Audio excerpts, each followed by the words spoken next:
Hi, I'm Jamie. And I'm Stacey. And this is the Body Smart Podcast. And today we have got with us Lianne Ayling, who is our fabulous guest today. She's a personal trainer, online fitness coach. She's a mum. She's an army wife. And amongst all that, she runs a fitness app as well. So she's got a lot going on. Thanks for coming on today, Lianne. Thank you for having me. So one of the reasons that we invited Lianne on, not only has she got excellent advice to give in terms of all those other things that we talk about week in, week out, but today's episode is about alcohol. And Lianne has just made a massive achievement. You've just done a year sober. I have. Yeah. Tell us where that all came from. Well, I'm what you would call probably a grey area drinker. Okay, what does that mean? So you've got alcoholics are people that generally rely on alcohol to get by. That's what the research says. And then you've got the grey area drinkers where they're like binge drinkers at the weekend, might have a glass of wine on an evening, that kind of drinking, which is kind of okay if you're doing it in moderation. But with me personally, and I'm sure lots of people can relate to it, I would have a few and then it would lead to more and more and more. And then possibly like make some funny decisions and act a little bit silly along the way. That sounds very much like me. Yeah. Yeah. I did after unless I'm super intentional. And even then, after 2 or 3 drinks, it's that inhibition of, or just it's you shouldn't keep drinking. You just don't care. That's what it just comes down to. You just kind of get to that point where it's well, fuck it. And you just and then me and Simon over here are possibly the worst 2 people to be with each other in that moment, because it will quickly go from, let's just have one more, and then it's 4 o'clock in the morning and we're still in Liverpool. Yeah, I've had occasions where everyone's like, oh, yeah, I think it's time to go now. And I'm like, no, come on, let's go. We'll go to another bar. There's somewhere else that's open. Let's go. Once my mum and dad had to turn the lights off and pretend the party was done just to get rid of me. That's amazing. But also not that amazing. I know. And this is the thing, we glamorise it, don't we? We think, oh, yeah, we always see it through rose-tinted glasses. Yeah. When we look back, we glamorise it and we think it's great fun. But actually, the feeling the next day, after you've done something like that, after you've really kicked the arse out of it, you feel horrendous. And the embarrassment and the what did I do? Yeah. It's not even the next day though, I find. I used to think it would be just the next day. And the next day you're wanting to be horizontal for most of it. But then it's because you've messed up your circadian rhythm so much, I'm going to bed at 10, 11 o'clock and then I've gone to bed at 5 a.m. That takes a week almost for your body to sort of feel back in sync again. Yeah. And the reason we're talking about this is it's dry January. And after maybe a few weeks of overindulgence, people might be thinking, maybe dry January is a good idea. It's actually the 10th anniversary of dry January this year. So it was, the first campaign was in 2013. I don't even know if it's a thing in America, but in the UK, it's quite a big thing. People will put about on their social media, and it's kind of like a personal challenge. It ties in well with January, health kicks and stuff like that. And so we thought, do you know what? It would be good to cut the BS on the pros and the cons of alcohol, because let's face it, there are pros, otherwise we wouldn't all do it. But also the research now is pretty unequivocal. It's not that great for you. So at the moment, we've got recommendations from the government of this is how much you should drink as a safe amount, inverted commas. The top, isn't it? The top limit. Yeah, That's what they say. And we always think, oh, I'm all right. I can have 14 units a week. Yeah, and that's the thing. But really, that's the top limit. Yeah, that's a really good point. And 14 units isn't 14 drinks either. Which I think it's useful for us to point out, Yeah, 6 glasses of wine? 6 glasses of wine, which is in a week, by the way, not in a day. 14 units would be a first 2 hours of the night. I could definitely drink that on a Saturday day drinking. Easy. Half the day, in one day. And I think there's a lot of people listening that could relate. 3, they're not large glasses of wine. That's a bottle, just a bottle and a bit of wine. Yeah. So that's 175 ml glasses. Who pours 175 mils? A large is 250 and 3 large glasses are a bottle, typically on wine. So I don't know what the math is to work that out, but it's no more than a bottle and a half of wine, isn't it? Yeah. In a week. In a week. Yeah. And like think you said, it's the top limit, really. Yeah. And even that, though, like you're talking about the sleep earlier, Mm-hmm. you know, fitness watches. Yeah, I've got the Even when I have one, this is obviously a year ago now, even when I'd had one, my fitness watch would be like flashing, you're stressed. Yes. Heart rate was going too high. Sleep was horrendous. Yeah. So All I have this- it. So my resting heart rate's about 47 to about 50 beats per minute while I sleep. And if I have like 1 or 2 pints or 1 or 2 drinks of anything, even if a few hours before bed, my resting heart rate goes up about 10 beats per minute, which is, 10 beats per minute. Your heart's beating like a couple of thousand beats extra just For one night. for a couple of drinks. Yeah. Anytime I drink heavily, my recovery on my Whoop goes to 1%, and I get 3 health warnings saying my body temperature's up, my resting heart rate's up, and my heart rate variability is down. I get 3 warnings basically saying I'm sick, but I'm not. It's like. But then effectively you have just put poison in your body. So the reaction is like you're sick. Yeah. No, I mean, yeah, you are, aren't you? But the worst part about being hungover and not actually sick is no one feels sorry for you. You know what I mean? Like, at least when you're like really sick, you can kind of play on like a little bit of sympathy, like look after me just a little bit. Like when you're hungover, people are just like, Your own fault. yeah, don't eat yourself. The worst Yeah. for that. Someone said to me the other day, they were like, I was talking to them about not drinking for a year, and they said, well, it's actually true, isn't it? Like, you wouldn't go and meet all your friends and say, right, everybody, we're going to get food poisoning tonight, and then tomorrow you're going to really suffer. Is that okay? Yeah, sure, let's go. Yeah. Let's go get the food poisoning. Because that's what you're doing, aren't you, really, Yeah. technically? And it doesn't Poisoning even yourself. have to be that extreme. Just to come back to that recommendation per week, if you have 6 glasses of wine across a week, that's like, 1 glass a night. People would probably think if I'm only having a glass of wine a night, that's very moderate. Like I'm not a big drinker, but actually that if you had that every night, you would be going over and above what the recommendation is. Yeah. So it doesn't even have to be getting to the point where you feel sick the next day. It could just be having a glass of wine every night with dinner. You're actually putting more into your system than really you can. Is that like a recommendation for men or women? That's the women's amount. The Right. men's is slightly more. Yeah, because it definitely goes off like size, doesn't it? You know, like bigger, heavier Yeah. people are typically going to need, quite a bit That's more. another really good point, actually, because if Yeah. you compare like a 5'8" woman who's really muscular compared to like a 5'0" woman who's very petite, probably the effect of that amount of alcohol is going to be very different. Yeah, and then I think you've definitely got some genetic elements to that as well, haven't you? Some people like that definitely metabolize alcohol better than others. Yeah. But- So in terms of your decision to go for a year, did you think, right, I'm going to go for a year, or did you think, right, no, I'm just going to stop? How did it No. go? It was such a steady decline. It was a decline over years. It's so, like I said, I was drinking regularly every weekend, probably up until I was pregnant with my daughter 13 years ago now. And then had my daughter, and after that, becoming a mum alone made me want to stop drinking. There's so many reasons. It was a steady build-up of a realisation that actually this day being hungover, even if it's just a few drinks, I'd still feel awful the next day. This day, I was losing a day feeling sorry for myself. I was losing a day with my daughter. I was feeling rubbish at work, trying to run my own business as well, trying to do everything, feeling awful. And over time, it just slowly reduced over time. Lived in Asia for a bit. Knew you over in Asia. So, Yeah, and it wasn't the easiest to get alcohol there. No. That helped, I guess, in a way. it did. It really did. Just knowing other communities that don't rely on alcohol for parties and celebrations and weddings and things like that. Just opening up your eyes a little bit to these different ways of living, that you can live a life alcohol free. And I really didn't even think that was a thing. It's so until- ingrained in British culture, isn't it? Yeah. Yeah.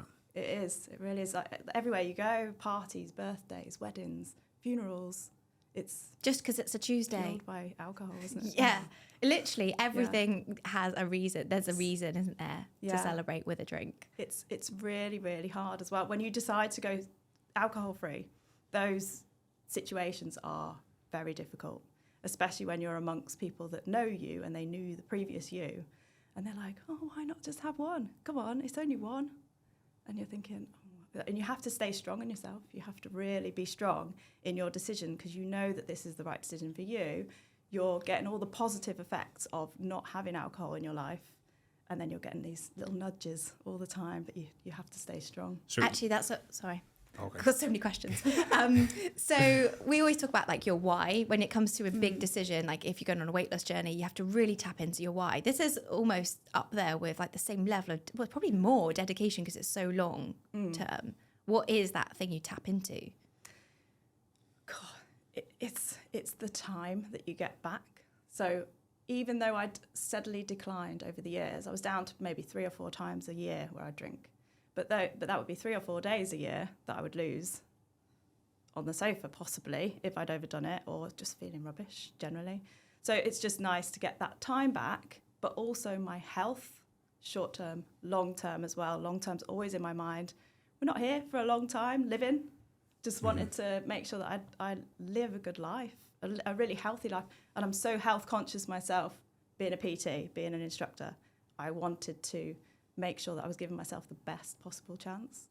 And this was another element to tackle, to have a look at and see what I could do. That's I'm a little bit probably where you were. So I used to chronically probably binge drink every Friday, Saturday, and like didn't know it was any different. Like from probably like 15, and then when I was like 17, it was like every Friday, Saturday, and that went on for a long time. And then I really started to notice how much it affected my training. Yeah. So I dialed back a bit, but it was still like we used to get so drunk that it was like a competition who would throw up first. You know, like that's just, it was just, you know, almost like blackout drunk almost every weekend. And that was just like the norm. Yeah. And that was like my late teens, and then continued a lot into early 20s, maybe not as much, but it was still like every other week. And like, since obviously starting a business, and you just become so precious about your time and your performance.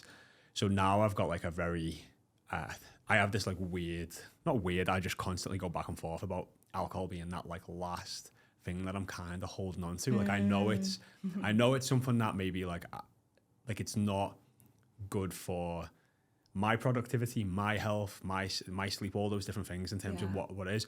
But I really do enjoy even sometimes just having a couple of drinks and just chilling out. Like I actually feel like I relax. Or if I am at like you said, those bigger events, like a wedding, I do kind of want to be amongst the crowd to an extent and having that time. And I do feel like any times I haven't, it's not that I can't enjoy it, but it is, I do feel like you're on a slightly different wavelength. And I think that's the last thing that I'm, maybe because I feel like I've optimized so many other areas of my life.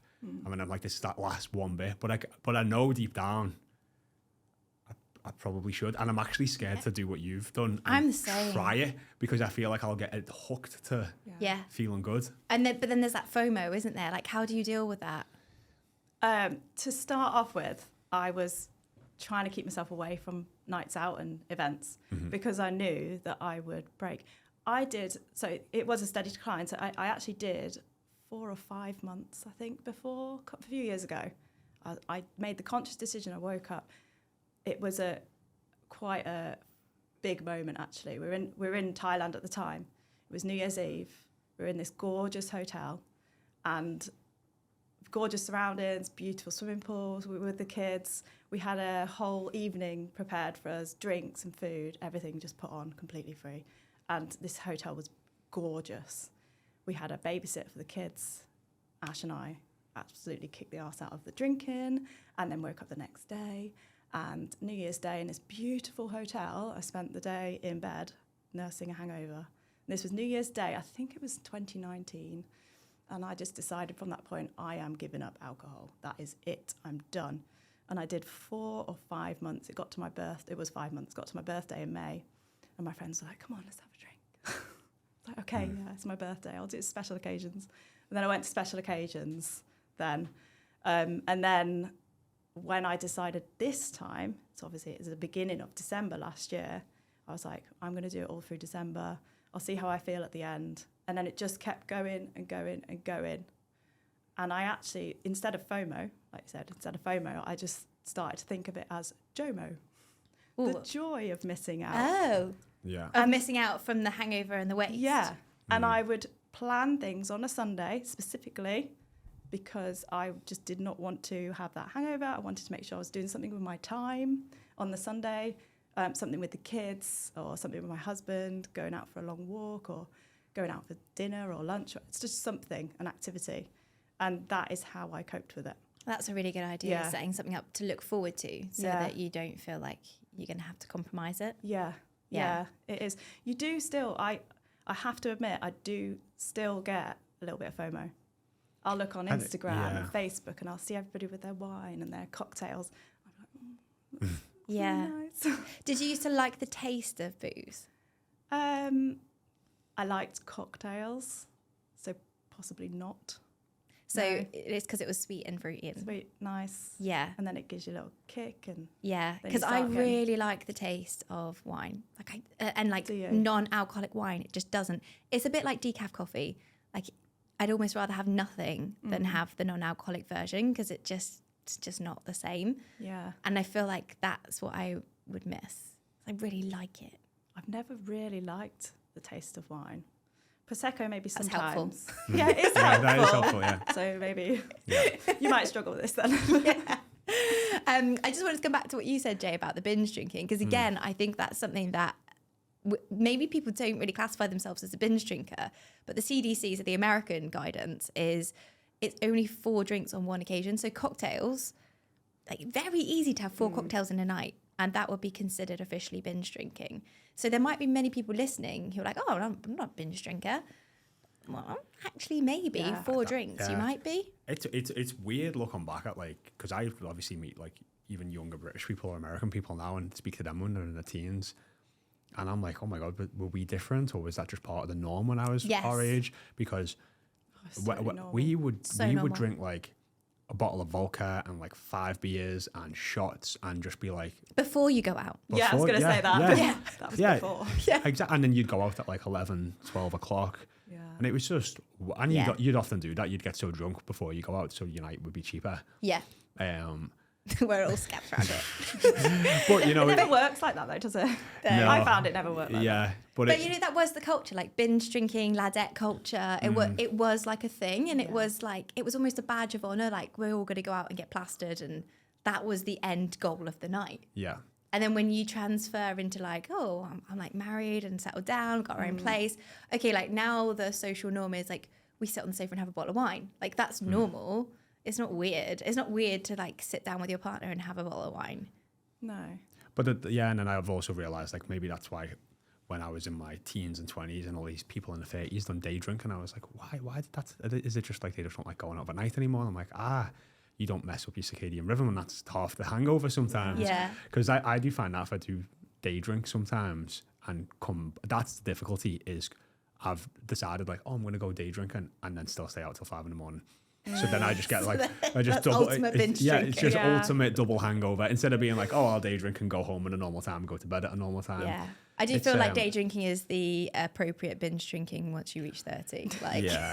It's okay because we just sat in the sun for a few hours. I heard I don't know why I pieced it together, but it seemed to work in my mind. I heard Jordan Peterson say, if somebody gets murdered, there's either a 50% chance that they're either drunk or the person who got murdered is drunk or the other person is. Oh. So it's there's a 50% chance. And he was like, it's not that people don't know it's wrong. They just don't care. And I was like, that's why when I have 3 drinks, I know I shouldn't keep drinking and stay out. I just don't care. And it's whatever that does to your brain in that moment. Brain. Yeah. We should check how it affects your frontal lobe or whatever it is. I was listening to something the other day, and it was talking about the brain and how it affects you. And if you're an addict, your brain reacts differently, so it shoots off a load more dopamine when you have a glass of wine or a beer. Or than a regular person would. Yeah, more than a regular person. So perhaps if people are like me and they can go overboard, it sounds like I was normal, to be honest. You were sounds normal. Like I was normal. You were normal. You're in the right space. Yeah. But this dopamine hit, maybe I got more than other people. Yeah. And then I couldn't stop. Yeah. There's probably a genetic element to that as well. That it doesn't matter what you'd ever done before, you were always going to have more of a reaction than some other people. Yeah.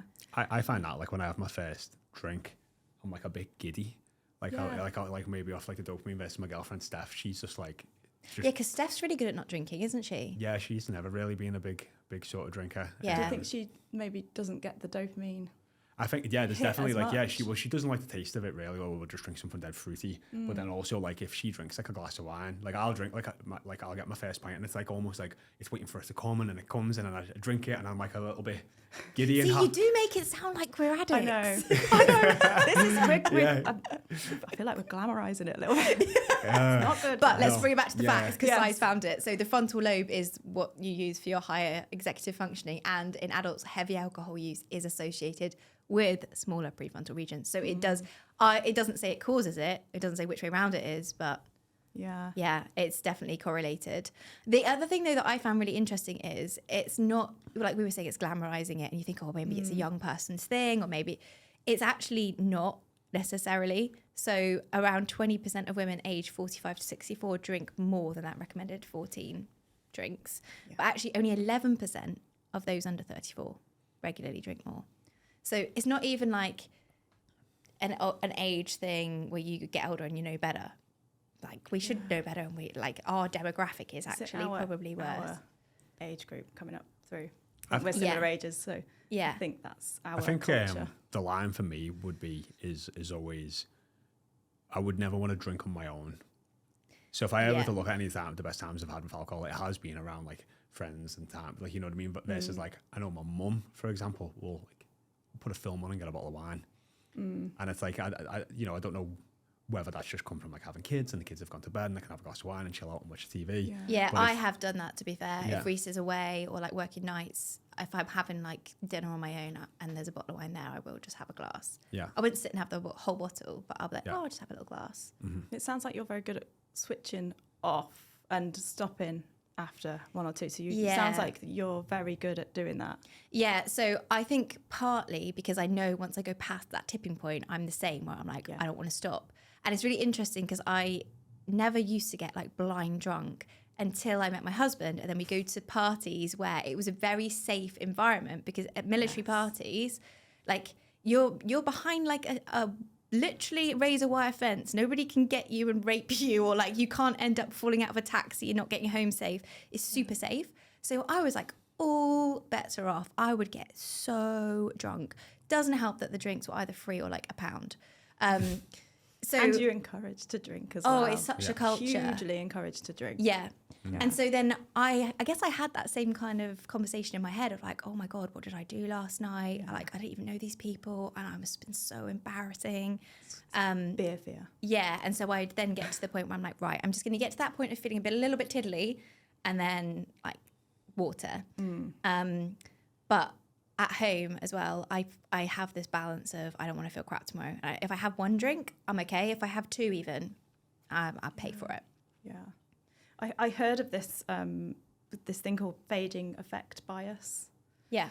Well, so this year I've listened to lots of different podcasts and read up a lot of information about alcohol and why we keep going back to it every weekend, even though it makes us feel rubbish. And this fading effect bias it's all to do with the fact that you forget the negative effects of a certain behaviour or a certain situation over time, and probably about 6 or 7 days, and then and then you Conveniently. do it again, and you Yeah. just see it through rose tinted glasses. And some people call it the what's it called? The wine witch. The wine We call it the witch. wine witch Yeah. comes along.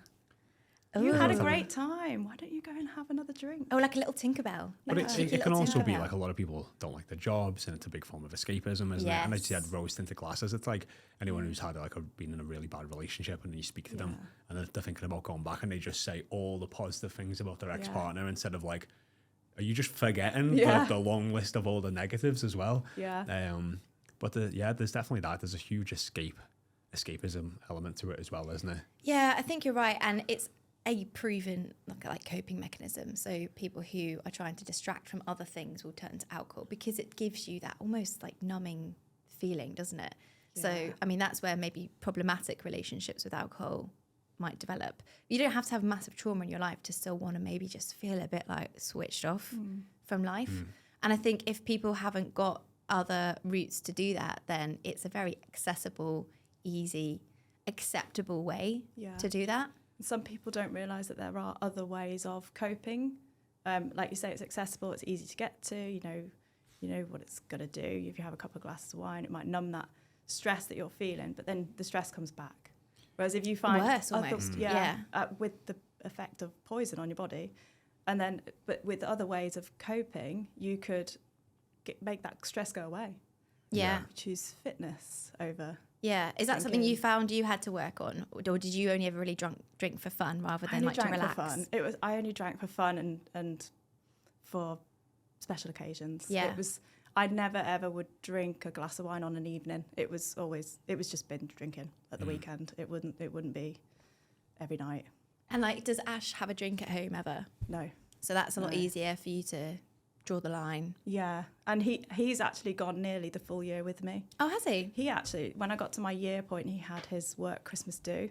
They went out in Leeds, and he'd only drank once this year. Up until then, we went out. He said, "Oh, I'm just going to take it steady." Steady. Famous last he words. kind of did. Oh, yeah? He said he had 8 pints and a shot of Jaeger, which is quite steady for him, really. When I think back to what he used to drink at the mess or for the parties for the army. But he felt horrific. Yeah. Because his body wasn't used to it. Yeah. So this is the thing, like your baseline adjusts, doesn't it? I don't even know if there's like the effect changes or whether it's just what your tolerance is of what you're used to and accept. Because I think when you haven't drunk for a while after like being pregnant and breastfeeding, I would have like one drink, like, oh my God, I feel awful the next day. Whereas before I would happily have way more than that and think I was fine. Yeah, your tolerance, it must build up. I've spoken to so many people, so many of my clients that will have a bottle of wine at the weekend or a glass of wine, and that's what they're used to, and they feel fine.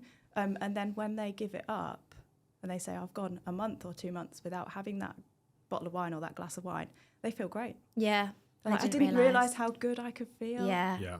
I actually had one PT client. It was in-person PT, and we used to meet up at 7 every morning. She would have a bottle of wine every night, and she would get up and she would show up.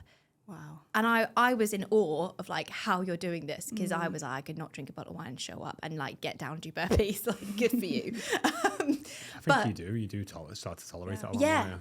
But I don't know, like I haven't worked with her for a long time now. I don't know if she still drinks that amount, but her health and fitness journey had just started. And I do think as people start to realise, oh, this little change makes me feel a bit better. Oh, this little change. Yeah. It starts to open up these questions. Like you said, Jamie, like maybe this is the last frontier of something that I need to explore. Maybe it is along towards the end for a lot of people. Yeah. For me, it's almost, I'm almost like gripping on to not letting it go. And a lot of the things that I used to think, what I used to use alcohol for, it was confidence in a drink, confidence in a glass, especially as a young lad to go and approach women or go on the dance floor or go and do something a bit stupid or outrageous. So like alcohol was always that, it gave you permission to, once you had a few drinks and the confidence to go and do it. Versus now when you're a bit older, I'm like, I'll just do all of that stuff sober. Like I don't even care anymore, which is nice, but I still, like I said, I'm still just holding. I'm not there yet. It's only because there's certain other things I've done, as you said, in my life, where I've stopped or I've started doing something, and then you feel so good. It's like it's almost stupid not to keep up that. And yeah, I think I've spent enough days on a Sunday horizontal to last me a lifetime, and you want to get them back. Yeah, you do.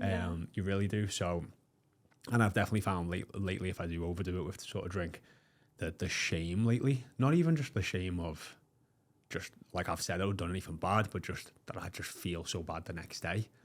Is that because you feel like you're not living with integrity because you're not practicing what you preach? No, I think I just a shame on myself in the sense of like I just can't, like I just know I'm like cognitively not going to be as sharp as I would like to be on like sort of Monday or even for that day. And then just like how much of the day is like wasted to an extent. You're just in like a low mood, low vibration. And it's just like, that's not how I want to show up, like for me personally. And I also think sometimes if I met someone who I wanted to meet or seen someone out and about on like do I want them to meet this hungover, low energy, low version of me? And I'm like, no, you know what I mean? So I even sometimes feel a bit ashamed. Like we went out for dinner, like the last time I had a heavy drink, we went out for like lunch or something the day after on a Sunday. And I was like, I still stink of alcohol. And I was like, I hope no one sees me. I had the cap on and everything. And it's like, I was fine, you know what I mean? And it wasn't like that bad, but it's just, yeah, there's a lot of that comes with it. And then when I have those days, I think similar to yourself, that's when I really debate the decision. But then I think you get to that next time and it's like... Because you've done fairly long periods as well, haven't you? Yeah, I've done like a couple of months. It's because I'll go into... I heard actually someone describe this really well when I was at a business event the other day. They said they call it monk mode. And it's basically I'll just like lock myself away to an extent. I don't, but in a sort of literal sense, I'll like go to bed and get up at the same time every day, and I'll just be like, this is a season of business where I need to like work, and I will just, you know, everything else is a distraction at that point. So I get very good at saying no. Really productive in that period of time. Yeah. But I see it as like a season. Yeah, so at the moment, you obviously started last December just seeing how it would go. Yeah. Are you now continuing with that mindset, or are you fixed on this is it?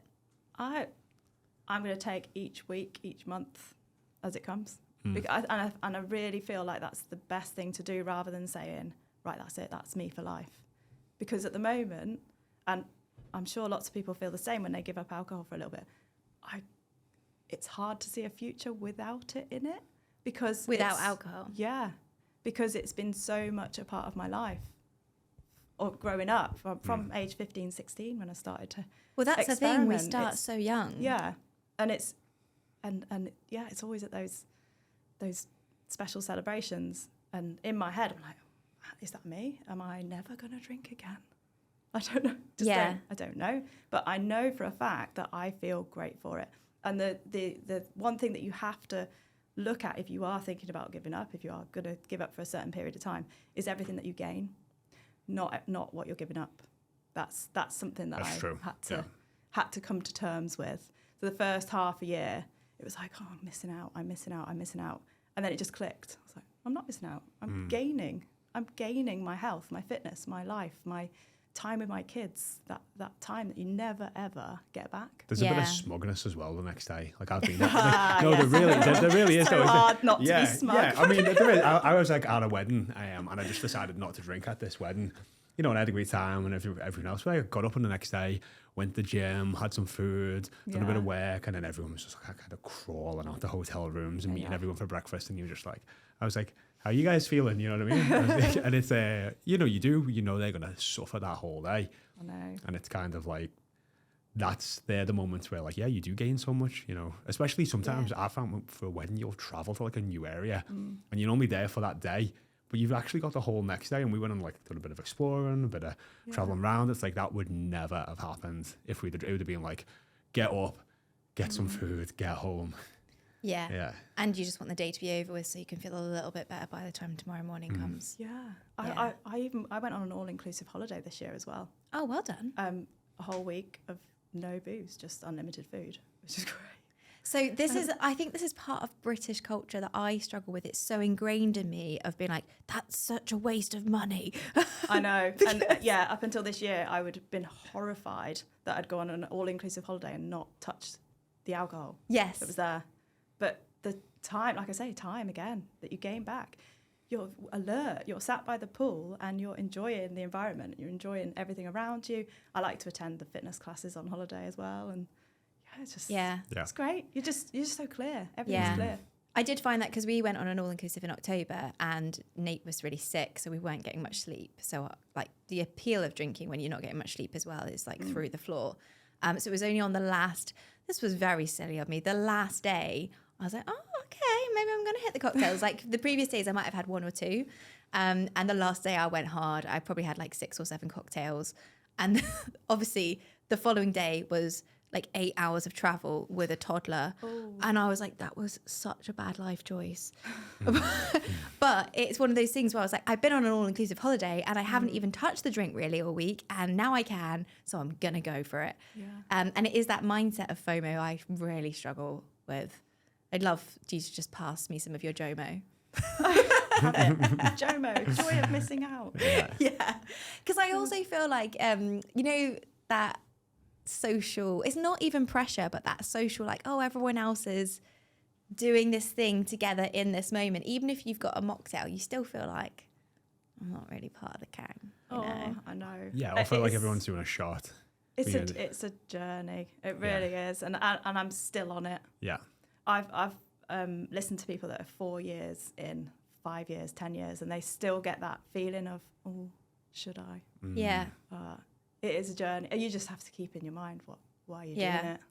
And so just to go a bit deeper on why you're doing it, obviously you've said your personal reasons are more about like time and quality of life and stuff, but there is a new study, it's everywhere at the moment. So we're filming this in December, and it's literally all over, being shared by doctors left, right and centre, that there's a new study around like the actual impacts of alcohol on health, even at low levels of consumption. So in the past, it hasn't, obviously not very ethical to do a proper like randomized trial and give certain people loads of alcohol and certain people no alcohol and see what happens. So they've all just been like observational, and they can say, well, it's correlated with blah, blah, blah. But there is now one, which I'm going to read my notes to make sure I get it right. A study by Bidinger, which uses Mendelian randomization. So basically they can use the variation in genes to make sure that they're actually comparing like for like and looking at causation. And this study also is over a 10-year period, and it's with like nearly 400,000 people. So it's not like, Is this in the UK? Yeah, in the UK. It's not like a study of 20 So people. it's a big amount. It's like pretty legitimate. And basically it proves Any amount, even low intake is detrimental. And even one drink per day can increase your risk of hypertension by 30%. One drink. Yeah. So you're like, okay, all those things that said, well, maybe a glass of red wine is actually good for your heart. Maybe it's actually something you should add into your diet. Not so much. Yeah, but we might get people saying, so what? Like, I'm happy to take the risk. Yes, But and this is the thing, and I think it's a journey of yourself, isn't it? And the realization of what you're doing to yourself over a long period of time, isn't it? It's having that this to informed back you knowledge, up. though, isn't it? Yeah. Because up until now, we've probably all thought that, you know, moderate intake is actually all right. You know, we all know we shouldn't go crazy and we probably shouldn't binge drink. Yeah. But having a couple of drinks a couple of times a week is probably okay. Whereas now we know. Now we know it's all. Yeah. Sorry to interrupt. If you are enjoying this podcast, we would ask you to go and hit the subscribe or the follow button, as we are on a mission to grow this podcast to be as big as it can be and get some amazing guests on here to give you guys even more value. Is because obviously your environment plays a huge part, and we have a lot of American listeners, and it's very different. The culture's quite different. The culture's around quite alcohol. different. I went to America when I was 16 or 17, and I think I maybe had my first went out and drank when I was 13. You know what I mean? So I was I already felt experienced to these guys at 16 or 17. Yeah. And they all seem to not handle the drink as well, which was, and I'm a 17-year-old, 16-year-old at this point. But yeah, is there a top? Is British, is English up there? Is one of the most? Do we drink the most? I don't know, Si? No. Look at him shaking his head. Absolutely not. It's gone up. Who drinks more than us? I think consumption's Russia. gone up as well since COVID, hasn't it? Has it? A lot Yeah. of people did say they just thought, well, go work tomorrow, might as well have a bottle of wine. No. Yeah. No, the responsibility went down during Yes. COVID. We were stuck at home. Yeah. And also that escapism. You're literally just stuck in the same four walls week in, week out. Numbing it. And it's the one little pleasure maybe you could access. Well, it was that, wasn't it? It was alcohol and takeouts. You know, that was the two things that you could kind of dive into. But yeah, it's we started, but then we stopped. We were like, oh yeah, we shouldn't really be doing this. So we just went into the garage and did loads of fitness instead. Oh, yeah. yeah, much better. Well, you know, in Brunei, we didn't really have lockdown. We had it for 2 weeks, and I was still working because I work from home. But literally, Reese was like, oh, should we just have some bubbles? And it was 8 a.m. because he was like, well, I don't have to go to work. And we literally sat on our front porch bit and had scrambled egg on toast and champagne. And our neighbours came around at the end of the street. They're like, happy anniversary. And we had to be like, cheers. No, Thanks. that's not a special occasion. Reese just was like, I don't have to go to work.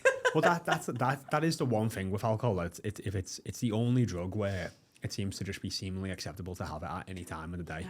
So we've just had some food, haven't we, in Glasgow, and I'll go in there sometimes at 9 o'clock and there's people having a pint or a glass of wine, and it's wow. And if you ever go to a Wetherspoons at 9 a.m, there's people drinking. You go to the airport at 6 a.m, people are drinking, and I'm like, if that was someone like sniffing a line of cocaine or smoking weed, people would be like, whoa, like what's going on? I know it's obviously illegal and stuff as well, but it's like, there's that too. Alcohol's legal, isn't it? So we just go, oh, it's fine. Yeah, But it is quite legitimised by that status, isn't it? And we always say drugs and alcohol, don't we? As if they're one thing. As if they're separate, But but it should be drugs, alcohol and other drugs, because alcohol is a drug, isn't it? Yeah. Well, yeah. Yeah. Oh, we're not even in top 10. Edwin. Oh, so Sai's got the alcohol consumption up here. We've got Czech Republic, Latvia, Moldova, Germany, Lithuania, Ireland's up there, but not the UK. Spain, Uganda's up there. Bulgaria, Luxembourg. I mean, maybe because they make lots of nice beer in Luxembourg. What was the other graph? What's I'm this? surprised. This is quite high. We're quite high on The days that the participants drank alcohol. Frequency. So, yeah, we're up there with like the number of days we drink, but we're not up there with the volume that we drink. So what, we're 5th and the US is 10th. I mean, it's not like a badge of honor. This like we're 5th, like the fifth best. It's like the 5th. We're like, we're so way. disappointed. Yeah. Why are we not? I am surprised that we're not in the top 10 though, in terms of volume. I am. Beer, though. Beer. Yeah. So, I mean, it is a cultural norm. And the other thing, when I was doing the research for this episode that I found really interesting is it's not even like a lot of the policy around reducing alcohol has been, in the UK at least, around raising the minimum pricing so that it's not, young people maybe can't afford it, or people on lower incomes can't afford it as easily. So it will disincentivize it. Yeah. But it's actually higher incomes correlated with higher consumption, and higher education is also correlated with higher consumption, which sounds a bit counterintuitive because, like you said, we all know probably shouldn't be doing it. Yeah. So do you guys have any thoughts on why that might be? Well, university culture. When you join university, when you first go, you've got Freshers' Week. Yes. Which is just fueled around alcohol, isn't it? It's like 3 weeks of binge drinking. Yeah. And then if you join a sports club every Wednesday, varsity, you're encouraged to drink a lot of alcohol. But it's you'd say about the higher income population. The higher income population and the people that have a lot of time to drink tend to be older, maybe they might be a little bit frail, and they're more likely to have falls. And so they're at more risk as well. Yeah. Yeah, it's like a perfect storm, isn't it? So yeah, it's What are your thoughts? I feel like it's changing. I do feel like it's changing, but you can kind of see why. Like it's definitely there's a big pushback at the moment because people are starting to. I think even people wearing things like Whoop and starting to see like, oh, like that's the thing. One of the best things about like if you don't take your health that seriously and you need that kind of wake up call, it's like go and get a couple of blood tests, because when it's like black and white, that like, hey, your cholesterol's high, or and take your blood pressure, and you're like you've got pre-hypertension. It's like okay, like you are moving towards illness to an extent, and I think because it becomes very black and white in terms of the data, and I think the fitness watchers do a great job of doing that. But I think there's a great book called Finfluence, Finfluence, and it just basically talks about how much your environment plays a role, and it's the whole idea of like the people you spend the most time with, and if you've got an obese like partner or friend or family member or colleagues, like you're more likely to become overweight. Because it is part of your environment. And I feel like with alcohol, for us and for so many, it is just everywhere. Like it's everywhere you go. Whether that's your partner's got it in the house, or someone in your family's got it in the house, or whether it's, bars everywhere, restaurants serving it, the airport, the trains. It is everywhere, and it's very normalized. It is becoming easier though. There's a lot more alcohol-free choices. Yeah. So I'll often have like an alcohol-free Cerveza. But like, do you like? And this is for me. So I will go out and have an alcohol-free drink, but sometimes not because I even want that. Just so it looks like I'm fitting in to an extent. And then because if you sat there with a pint of blackcurrant and soda, everyone's like, "Oh, you're not drinking." I know. Versus if I've got a non-alcoholic beer, unless people ask me if I'm drinking or not, they don't know. And I always used to get the pressure of people assuming I was pregnant if I wasn't drinking. Yes. They'd be like, I've been asked that. yeah. And like, This year. no, I'm just not drinking. So I would always have like a glass that looked like a gin and tonic with soda water in it, with the lemon and everything, so that nobody would think I wasn't drinking. Yeah. Like, how ridiculous is that I have to think to No, I that know. extreme? But that's what I'm just saying about like culture and environment and how like it's so hard to get away from that to an extent. Yeah. Especially in small communities. It was actually in Brunei where I found it the worst, because everybody knows everyone's business. And you'd literally be like, if I don't drink at Angie's house, then people are going to start making assumptions and I'm just going to have to drink. It's bizarre. Yeah, you just get so easily carried away. It's been really, really difficult for me at events because I'll get questioned, and especially I went to a wedding for a school friend and all my school friends were there, and that's where my drinking started with those guys. And they were like, what? Why are you not drinking? Have you got a problem? Yeah. Oh, wow. No, I haven't. I just don't. But why? Yeah. And yeah, it's hard. So I think the so that's wider why the you- research is spread, maybe people won't find it so weird, but because it is still one of those things, a bit like when people used to be told that smoking was actually quite good for you, like way back. And then people slowly were like, yeah, maybe it's not. And then it became like, it's really bad. Yeah. I feel like we're probably on that trajectory. I'm wondering if we might go down the same route as smoking, because first of all, it was banned indoors. Yeah. So now people do it outside, and actually you don't really smell it anymore. No, remember walked when you up used to get through- home from a club and your hair. I'm so glad that stopped. Yeah, it was horrible. Yeah, imagine working there every day. Yeah. I used to work in a bar and it was just before the ban came in, and I would stink Yeah. coming home from work. And like your bedding stinks for You used to be able days. to smoke on airplanes, didn't you? Yeah. So it's. So you used to be in the little seat Yeah. bit. Yeah. But I mean, it's just changed, hasn't it, from smoking to vaping, and vaping's what's coming out with just the same thing there. Yeah. I do think there is going to become a shift and a change, and there's a lot more people who are choosing not to drink. And I even seen like an Instagram video the other day, and I've tried to suggest some of the lads to it, but it didn't quite work. It was like we've swapped going out on a Saturday night and getting like rotten drunk for like getting up on a Sunday, going for a run and jumping in the river. So like doing Well, some that cold sounds plunging fun. and then going to the pub and having a breakfast. Yeah. So they're like, we're still going out together, we're still bonding together, we're still razzing each other and doing something hard, jumping. But then I'd still go in the pub just for a breakfast and not a pint. And it's like, I do think sometimes a lot of what I'm trying to get out of the situation at night is actually just the socialization, like catching up with friends. Well, that's what we always say with our clients, isn't it? When you go into an event, particularly around food and drink, where you feel like you would usually overindulge, like write out what you want to get out of the event, because it's usually to see loved ones, have a good time, let your hair down, connect with people you haven't seen for a while. None of that actually requires the food or the drink. We've just maybe used that as a bit of a crutch sometimes, and it feels like the gateway into those other bits, but you can actually access those other bits without. Yeah, I definitely agree. Yeah. Talking about healthy eating and everything, calories in wine, Pretty high. cocktails, Yeah. they're really high. Yeah, cocktails. This is the best one I had actually on this like subject. I had a client who went to TGI Fridays once. She didn't track her food on that Friday, and the next Monday when we were chatting about it, I was like, okay, so what did you have? Oh, only a few cocktails. Okay, which ones? Let's just look it up. And each cocktail was 600 calories. One cocktail. And you can easily have, She had like you three. say, 3, 4. Yeah. And she was like, I only had a few drinks. And yeah, if you're trying to watch your weight or lose weight, it is one of the things that unfortunately does make it harder. Well, yeah, I mean, it's liquid calories is one, isn't it? Like they're like one of the easiest things to try and cut from your diet.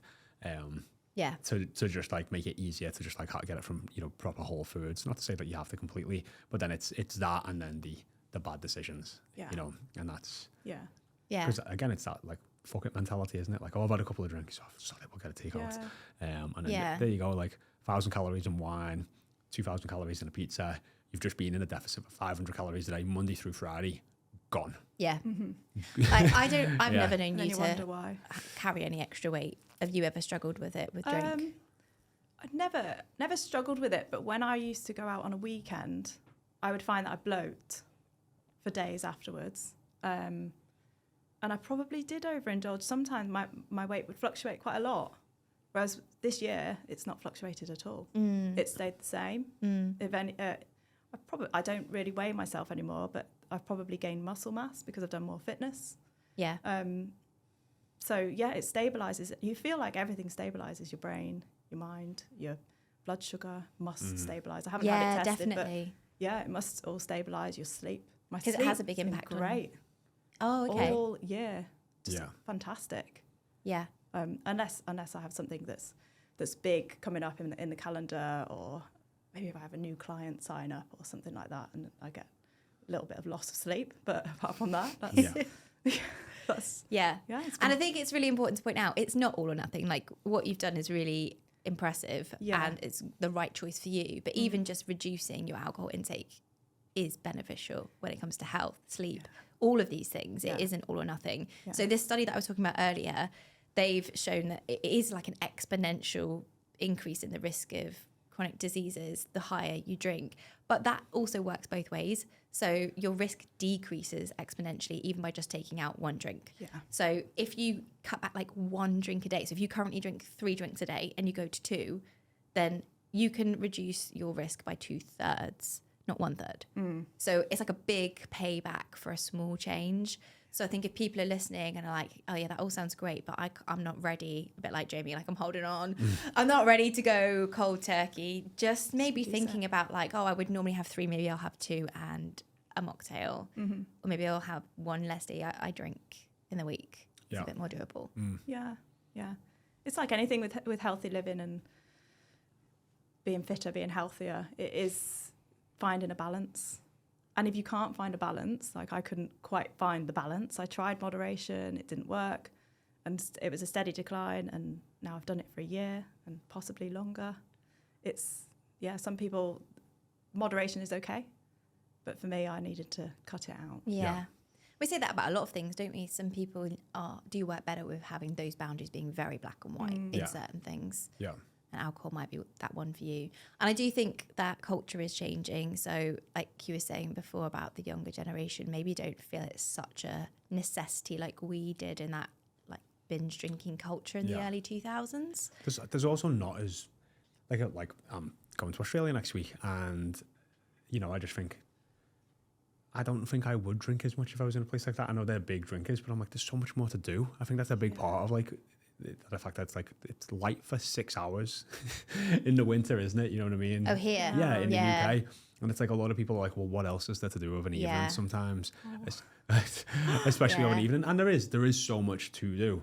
But these are people who are in like warmer countries. Like you do find if you're ever in more of a European country, you do just typically spend more time outside and are more active. Yeah. And they'll like go and do team sports at like 8 o'clock at night because it's still light and people stay up a bit later and socialise. Yeah. Replacing the dopamine hit, isn't it? Yeah, like we were that's talking about the true. brain. Yeah. Find somewhere to replace that dopamine hit. Yeah. That's really key. I run a class called Dance Fit on a Tuesday night, and I blacken out the room. I put disco lights up, everything, and you're clubbing for an hour. Yeah, I love that. I love it. I get such a hit. I'm on ace. I'm on the stage. I probably get the biggest hit because I'm on the stage leading it. Yeah.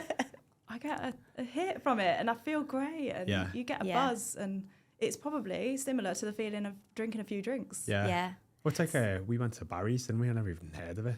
Oh, Barry's Boot Camp. Yeah. And Have you heard of it? Yeah, isn't that in a dark room as well? It's in a dark room, all pumping red lights. music. It's like, yeah, when I But came it's out, on a treadmill. but when I came out of there, I was a little bit like we went back out and it was Hyped. light outside, and I was like, yeah, you do feel like you've just been in a bit of a rave for an hour. Yeah.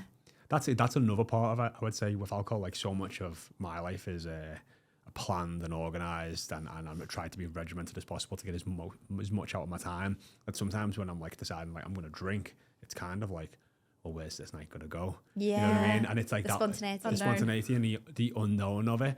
But then I equally have tried to have that mindset of like, well, how could I create that same sort of feeling of spontaneity without alcohol? Because sometimes it just isn't worth it. Yeah. But like you're still craving that like an adventure to an extent. Is what that is, isn't it? Yeah. Yeah, but I do think, if you're happy to get up and dance, for example, without having a drink, like that class is probably the ideal for me. Like, I love that. Yeah. Oh, when we went to, what was the bingo place that we went to? Bongo's Bingo. Oh my God. Yeah. I went to one as well. So this good. year. This year, by the way. Hey. Sober. Yeah, and it is quite a drinking culture. Yeah. But there's just so much energy and so much hype. Like I literally had 2 drinks. Also, it was like my first night out after having Nate, so that hit me quite hard. I was pretty drunk. Yeah. But I only had 2 drinks and I had the best night because the vibe is just amazing, isn't it? It is. So I feel like if you replace the dopamine with other things, Yeah, it definitely helps. it does. And you have to realise as well that you can go out and you can enjoy it still without alcohol. When I decided to stop, it was actually a relief. It was like a weight lifted off my shoulders, knowing that I'm going to go out. As the situations where I have been out this year, knowing that I'm not going to drink alcohol. Yeah. Whereas before I'd be like, oh, shall I? It takes out the decision. Yeah. But now I know I'm clear. I'm not drinking alcohol tonight. That's it. And then I go. I'm having so much fun. Yeah. And still enjoy it. Still dancing. I've been clubbing in London. I've been out in Newcastle. Went to bongo bingos. Been to a wedding. I've all-inclusive hotel. Yeah. Done it all. And I've ticked it off. And it's No done. booze. Yeah.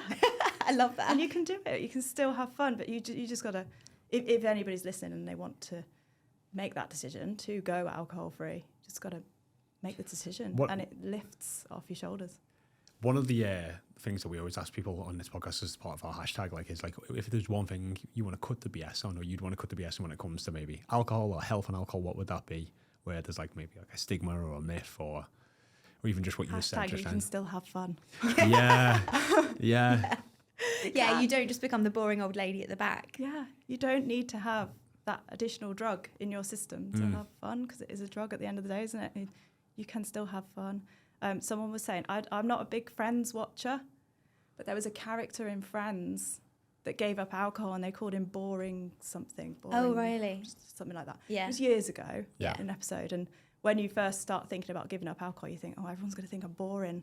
And with me moving around different areas as well, I'd always think that I need to drink with these people to show them that I'm not boring. Yeah. Yes. And actually, we were just talking about, we did used to have on our interview questions about like, or not necessarily a question, but after the interview, Jamie and I would be like, would we go for a drink with this person?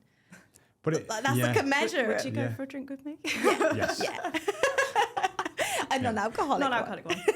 But yeah, I mean, it's not necessarily about the alcohol, but it's so ingrained in us that like that's the measure of whether we would gel.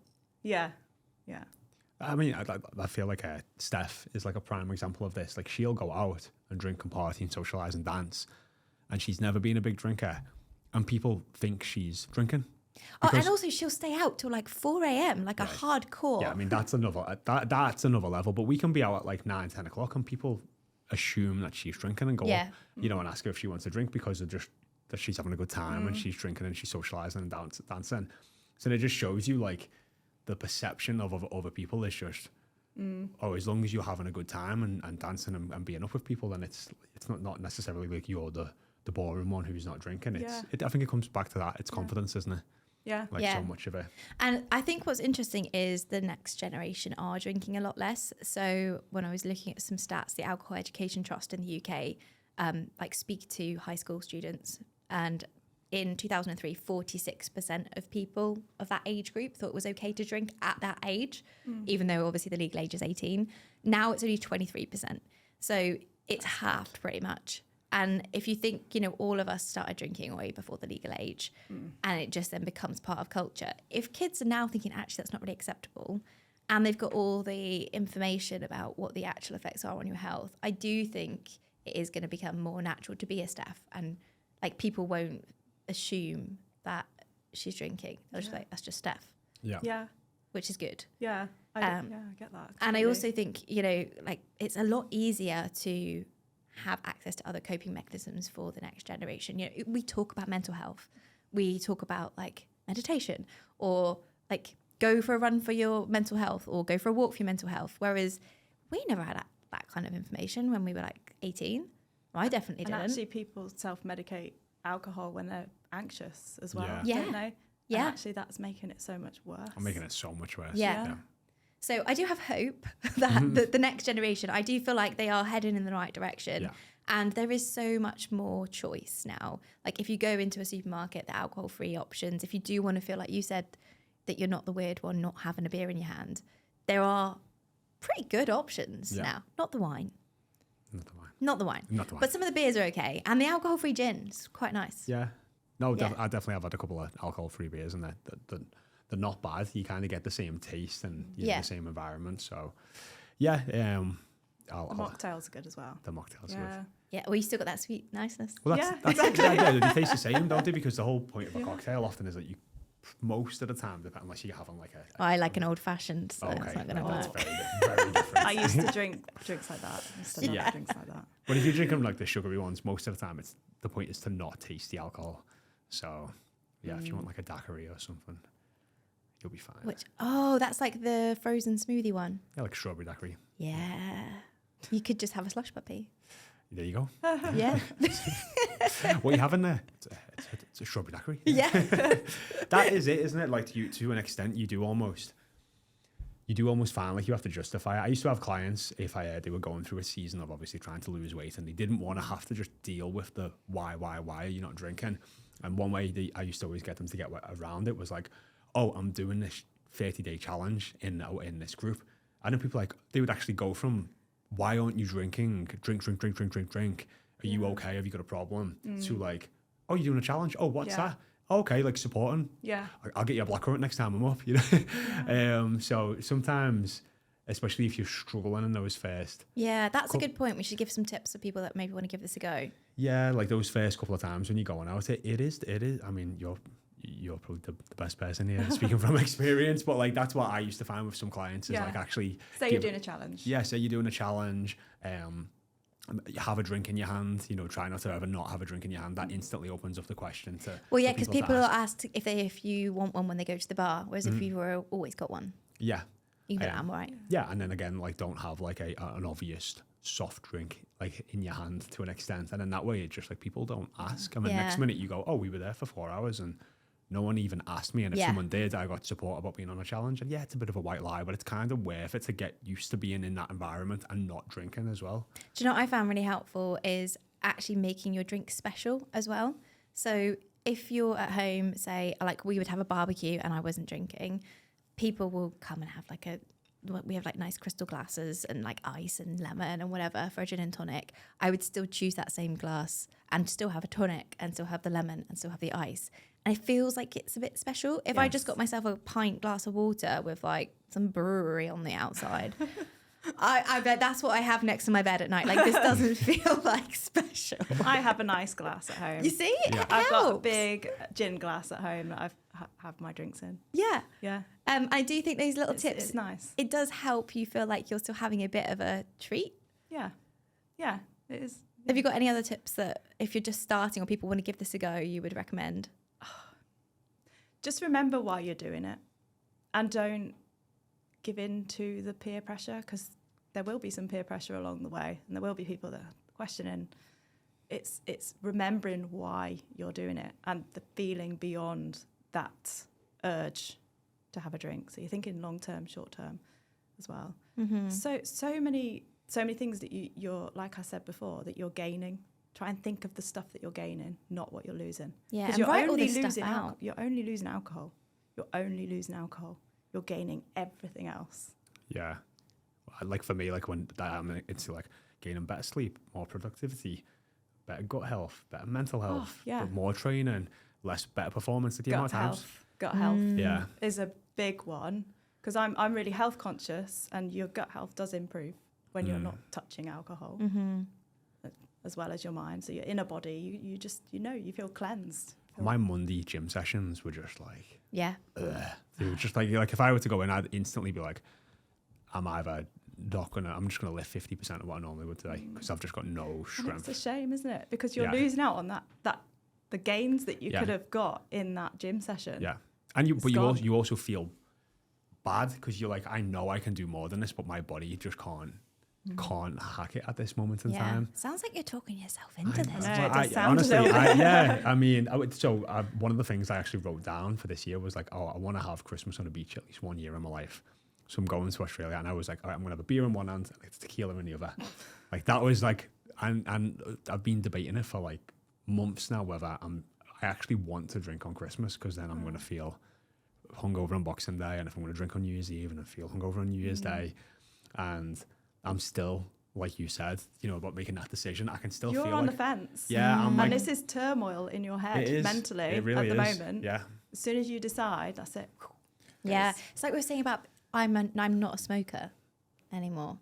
It's so hard. It's like, but it's because it feels so absolute. Like I'm not a drinker. I've not said that yet either. Done a year and I'm still not saying I'm not a drinker.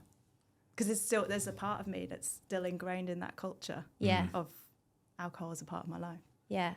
Which in It's a gonna take way years. is like contradictory to everything we always say to people, isn't It it? is. Like choose the identity that you want and act in alignment with that. But with this, somehow it's like it doesn't work. Or like it's too hard. Yeah.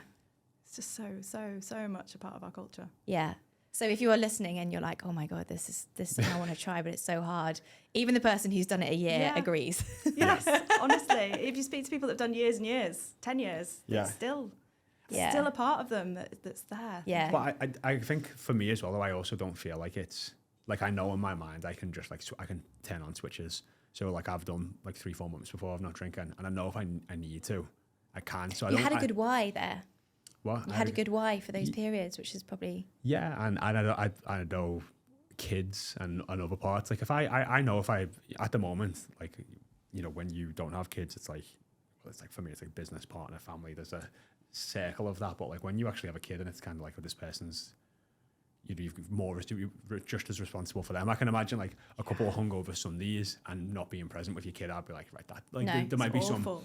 there might be some really strong lines of like, right, that's me. I'm sort of done, but maybe I'm just, like you said, I'm still on that fence. There is that mum guilt. The mum guilt is horrific if you're hungover and you've got children in your care. Well, I actually mum only guilt. had that for the first time this weekend. I haven't actually drunk enough to be hungover whilst I've had to look after him the next day. And this weekend, my brother stayed at mine rather than Nate going to stay with his grandparents to babysit. So I woke up at 6 and I was like, oh no. Yeah. So I won't be doing that again. Yeah. No. No. I was quite young having Georgie. So I was 24 when I had Georgie. So I was still quite young and still within going out every weekend. My friends were out every weekend. Yeah. So I experienced a lot of guilt. Less with Finley. He's a lot younger. He's only 6. So less with him. Yeah. Yeah. Yeah. I experienced it back when Georgie was little. Yeah, you just never get those days back. No, I do. Jomo, that is a good one. You know what I mean? And even like the money and everything else that it goes with. Like the amount of times I'd be like, oh, I won't spend £50 on this, but I'll spend 150 quid, 200 quid on a night out. Easily, just like gone. And Especially these days, it's gone up a lot. Crazy. Yeah, you can go if you go out for dinner and have a glass of wine, it can be easily £12 for a glass of wine, which is bonkers. Yeah, but then it's the same thing, isn't it? You drink when you drink a bit more, and you get a couple of shots, and you get around. You don't care. Yeah, and you don't care. There's around 80 quid, and it's just like, Yeah. Yeah. That is something that I noticed. I went to Winter Wonderland in London recently you? With Georgie. It's amazing. Loved it. I love London. And I looked at I was getting myself a coffee. I thought, I wonder if I could get Baileys in my coffee. Like, I was really considering it. Yeah. I'm going to Baileys coffee. No, not at £12. I'm not. Was it? Yeah. For a Baileys hot chocolate or Baileys coffee. I was like, oh, wow. Well, no, was the hot chocolate still like 6? Yeah, it was probably, I think it's about 9 or something ridiculous like that. Yeah. I chose not to have any drink in the end, just a bottle of water. Yeah. But I think that is slowly putting some people off. It I definitely put me off then. When I was considering it, I was like, Yeah. maybe I could have one. And then the price, I thought, no. Yeah. No. And And that's the even good maybe it thing. helps people drink a bit less. Like Yeah. you wouldn't go and have like 3 because that's, a lot of money. Yeah, when you... gym membership or yeah, online that's like coaching your and month. everything like that. It's about priorities sometimes. Yeah. Isn't It is it? about priorities, yeah. What you're going to spend your money on. And in my head, at the moment, I go to somebody else's gym. So I have a gym membership that I use. And I was counting it up in my head. I was like, so 3 of those drinks is my gym membership For the whole month. for a whole month. That's mad. Yeah. But actually, I don't think people ever really compare those things and they think, gym membership's expensive or an online coach is expensive. If you added up how much you spent on drink through the week or the month, you're probably easily Well, there who for a was lot of we people. were speaking to one of our graduates who come on the other day, Yeah. and she was basically saying, you know, in terms of like how you look at investing in your health, and it's like, you know, she was saying as a mom and as a woman, you'll put everyone else and everything else before yourself. So she's like, well, I won't spend a couple of £1,000 on my health, but the fence panel needs doing in the back garden, and this needs to, and like, you know, all. Yeah. She gave a couple of few. But yeah, other she was examples. saying, you know, I discounted coaching because I was like, no, that's far too expensive. And then I went and spent £1,200 on the fence. It's just like, wait a minute here. My priorities are a little bit messed up. Yeah. But yeah, I think probably a lot of people could look at their expenditure and like even in your weekly shop, if you buy a couple of bottles of wine, a couple of bottles of beer, Yeah. it soon adds up. So yeah, well, hopefully we've given you guys some food for thought. We're not saying you need to give up alcohol, but it is about that informed choice, isn't it? And the more research that's coming out, I think it's only our duty to spread the knowledge. Yeah, for me, it's always been, and if you've never done a period of not drinking, I always think that's worth just exploring as just like a new experience, even for yourself. Yeah. Like this used to always come up on like fasting or different types of diets. People are like, is it good or bad? And I'm like, it's neither at this Try moment in it. time. Yeah, I was like, try it for like 2 or 3 weeks, not just like a couple of days, like, I miss breakfast. You know, like, try it for like a couple of weeks, actually see how you feel. And if you enjoy eating that way, go for it. And I think it's the same with alcohol. You know, give it a go for a couple of months. Nothing to lose. You got Yeah. nothing to lose. And it's like, at worst, you're like, that's not for me. Yeah. I prefer to have a couple of drinks, and that's all. And you know your body best as well. So Yeah, but if you're really honest with yourself and you actually reflect on it, you'll be able to make the right decision for you. For me personally, over the years, it was a gradual decline in wanting to drink alcohol, wanting that feeling. But along the way, there were certain seeds that were planted in my mind. So I had a couple of people along the way that were alcohol free, or they'd gone maybe 2 months. When I was 18, I remember a lady I used to work with had gone 2 months without drinking alcohol, and I was like, whoa, that's crazy. How could you go 2 months without drinking alcohol? But it's little seeds, so I'm hoping that today we've maybe encouraged somebody that was thinking about it and maybe planted that seed of, I think I can do this. Yeah. I think I'm going to give it a go. Yeah. And that's all I want to achieve by this today, really. Oh, I love that. Yeah. Thank you so much for coming and sharing your experience, because I think it is one thing hearing the research and the facts, and it's another thing hearing from somebody who's actually done it. So thank you. Oh, you're so Thank you very welcome. much. Thank you. And if people want to find you online and find out more about you, where should they go? What should they look for? They can find me on Instagram, so Fit with Lianne, with an I, Lianne. Or I'm on Facebook, same name, Fit with Lianne, or www.fitwithlianne.com. Amazing. Nice. Thank All right. you. Thank you. Thanks for listening. We hope you've enjoyed today's episode. And if what we've been saying has made a lot of sense and you are ready to connect the dots with your fitness, nutrition, and mindset, then why not check out our life-changing Body Smart coaching? With the help of one of our expert coaches, you could be ready to take the next step towards the rest of your happiest, healthiest self.